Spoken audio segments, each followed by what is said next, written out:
Welcome to TBC news. Andhra Pradesh deputy CM Pawan Kalyan Sangareddy జిల్లాకు వచ్చారు.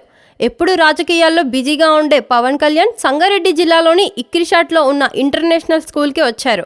తన చిన్న కొడుకు మార్క్ శంకర్కు ఇక్రిషాట్ ఆవరణలోని ఇంటర్నేషనల్ ఆఫ్ హైదరాబాద్లో అడ్మిషన్ కోసం వచ్చిన పవన్ కళ్యాణ్ కాసేపు అక్కడే ఉండి స్కూల్ను పరిశీలించారు.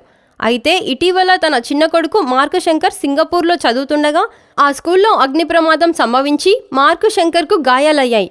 అప్పటి నుండి అతను హైదరాబాద్లోనే ఉంటుండగా తిరిగి స్కూల్స్ ప్రారంభమవుతున్న నేపథ్యంలో మార్క్ శంకర్ను ఇక్కడే చదివించాలని పవన్ కళ్యాణ్ డిసైడ్ అయినట్టు సమాచారం. ఇప్పటికే ఈ ఇక్రిసాట్ ఆవరణలో ఉన్న ఇంటర్నేషనల్ హైదరాబాద్ స్కూల్లో పలువురు సినీ ప్రముఖుల పిల్లలు చదువుతుండగా పవన్ కళ్యాణ్ తన చిన్న కొడుకును కూడా ఇందులోనే జాయిన్ చేయించాలని అనుకున్నట్లు సమాచారం.